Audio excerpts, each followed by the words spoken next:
Selamat pagi teman-teman, Shalom. Renungan pagi hari ini berjudul Goliatmu adalah kesaksian yang sedang menanti untuk terjadi. Kita ambil bacaan dari 2 Tawarik 20 ayat 15. Pertempuran ini bukanlah milikmu, melainkan milik Allah. Ada saat-saat ketika Tuhan mengizinkanmu berdiri di hadapan sesuatu yang terlihat lebih besar daripada kekuatanmu, lebih besar daripada sumber dayamu, dan lebih kuat daripada pengalamanmu. Tetapi bagaimana jika sesuatu yang berdiri di hadapanmu itu bukan datang untuk menghancurkanmu? Bagaimana jika Goliatmu ada di sana untuk menyatakan apa yang sebenarnya sudah Tuhan tempatkan di dalam dirimu? Daud tidak melihat Goliat seperti orang lain melihatnya. Israel melihat seorang raksasa. Daud melihat sebuah kesempatan bagi Tuhan untuk menyatakan kuasanya. 1 Samuel 17 ayat 26. Siapakah orang Filistin yang tidak bersunat itu sampai ia berani mencemooh barisan Allah yang hidup? Jadi begini teman-teman, cara pandangmu menentukan bagaimana kamu menghadapi peperanganmu. Goliat memang menakutkan, tetapi Daud telah belajar sesuatu di tempat tersembunyi. Sebelum Daud menghadapi Goliat di depan umum, ia telah menghadapi singa dan beruang secara pribadi. Medannya terlihat oleh semua orang, tetapi persiapannya berlangsung dalam kesunyian. Artinya, beberapa peperangan yang sedang kamu hadapi hari ini mungkin sedang menyingkapkan apa yang selama ini Tuhan persiapkan dalam dirimu di tempat-tempat yang tidak dilihat siapapun. Jadi gini teman-teman, sang raksasa tidak menciptakan keberanian Daud. Goliat tidak menciptakan iman Daud. Tempat tersembunyi itulah yang membentuknya. Daud belajar mempercayai Tuhan ketika tidak ada seorang pun yang bertepuk tangan. Ia belajar taat ketika tidak ada seorang pun yang melihat. Ia belajar berani ketika menjaga domba-dombanya.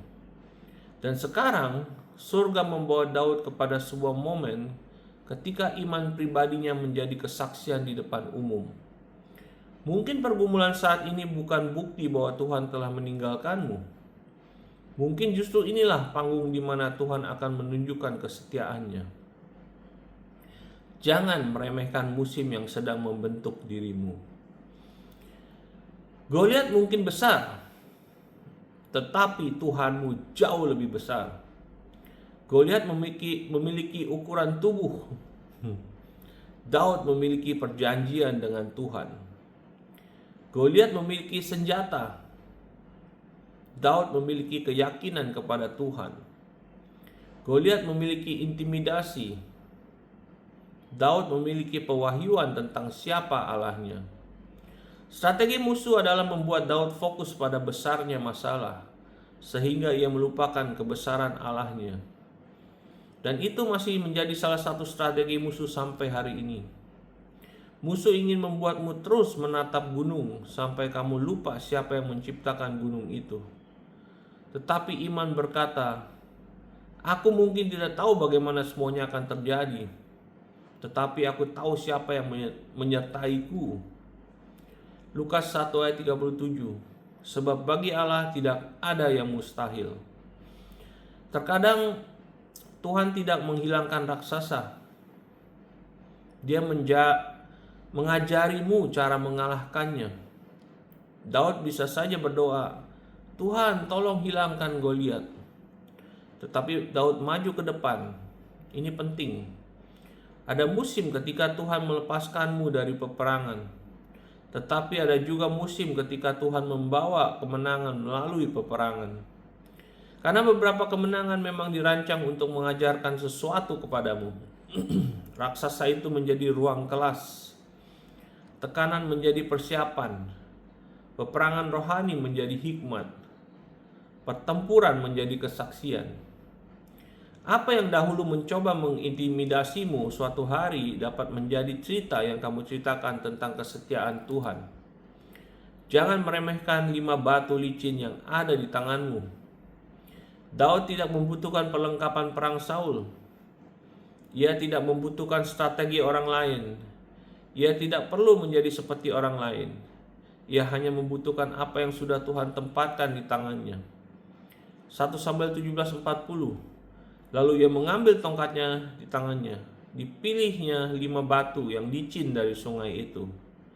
Kemenangan Daud mengajarkan sesuatu yang sangat kuat. Kamu tidak membutuhkan semuanya. Kamu membutuhkan apa yang Tuhan percayakan kepadamu. Berhentilah membandingkan senjatamu dengan milik orang lain. Berhentilah melihat perjalanan orang lain lalu berpikir bahwa Tuhan melupakanmu. Ketaatanmu mungkin terlihat kecil di tanganmu, tetapi ketika diserahkan kepada Tuhan, sesuatu yang kecil dapat menjadi sangat berkuasa. Apa yang ada di tanganmu hari ini? Doamu, imanmu, ketaatanmu, kesaksianmu, karuniamu, panggilanmu, kesediaan untuk terus percaya. Jangan meremehkannya. Suara raksasa tidak menentukan takdirmu. Goliat berteriak selama 40 hari, tetapi Daud hanya membutuhkan satu momen iman. Jangan pernah menyamakan suara yang keras dengan otoritas. Hanya karena sesuatu berteriak bukan berarti sesuatu itu memiliki kata terakhir. Diagnosis tidak memiliki kata terakhir.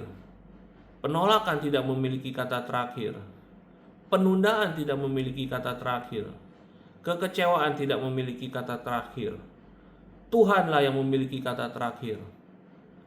Yesaya 54 ayat 17. Tidak ada senjata yang ditempah terhadap engkau akan berhasil. Bagaimana jika peperanganmu menjadi penyemangatan bagi orang lain? Bayangkan jika Daud melarikan diri. Israel mungkin tidak akan pernah menyaksikan kemenangan itu. Tetapi karena Daud berdiri teguh, seluruh bangsa diingatkan bahwa Tuhan masih berkuasa. Kesaksianmu mungkin bukan hanya untuk dirimu sendiri. Seseorang mungkin perlu melihatmu tetap berdiri setelah apa yang mencoba menghancurkanmu. Seseorang mungkin perlu mendengar bagaimana kamu tetap berdoa. Seseorang mungkin perlu tahu bahwa kamu pernah menangis tetapi tidak menyerah. Seseorang mungkin perlu menemukan bahwa Tuhan masih dapat membawa kemenangan dari situasi yang tampaknya mustahil. Goliatmu mungkin menjadi alasan bagi orang lain untuk percaya lagi. Goliatmu adalah kesaksian yang sedang menanti untuk terjadi. Jadi jangan tunduk kepada sesuatu yang Tuhan panggil untuk kamu hadapi. Jangan membesarkan raksasa. Besarkan Tuhan. Jangan terus mengulang-ulang ancaman musuh. Ingatlah janji-janji Tuhan. Jangan biarkan ketakutan menulis akhir ceritamu. Biarkan iman berbicara. Karena Tuhan yang memberikan kemenangan kepada Daud adalah Tuhan yang tetap setia sampai hari ini. Sebab 1 Samuel 17 ayat 47. Sebab pertempuran adalah milik Tuhan. Goliatmu tidak akan memiliki kata terakhir. Gunung itu akan menjadi kesaksian. Air mata itu akan menjadi kesaksian. Masa penantian itu akan menjadi kesaksian. Penolakan itu akan menjadi kesaksian. Peperangan itu akan menjadi kesaksian. Dan suatu hari nanti kamu akan melihat ke belakang dan berkata, aku pikir aku sedang berjuang untuk mempertahankan hidupku, tetapi ternyata Tuhan sedang membangun kesaksianku. Mari kita deklarasikan iman kita. Kami menyatakan atas hidup kami, setiap raksasa yang berdiri di hadapan kita akan tunduk kepada kebesaran Tuhan kita. Kiranya keberanian bangkit di tempat ketakutan pernah tinggal. Kiranya iman bangkit di tempat keraguan pernah berbicara. Kiranya kekuatan bangkit di tempat kami merasa lemah. Kiranya Tuhan memberikan kepada kami hikmat untuk menghadapi peperangan, kasih karunia untuk menjalani perjalanan, dan kemenangan yang akan menjadi kesaksian. Goliatmu tidak akan menguburmu. Goliatmu akan menyingkapkan apa yang Tuhan telah bangun di dalam dirimu. Goliatmu tidak akan menjadi kuburanmu. Goliatmu akan menjadi kesaksianmu. Dalam nama Yesus yang penuh kuasa. Amin.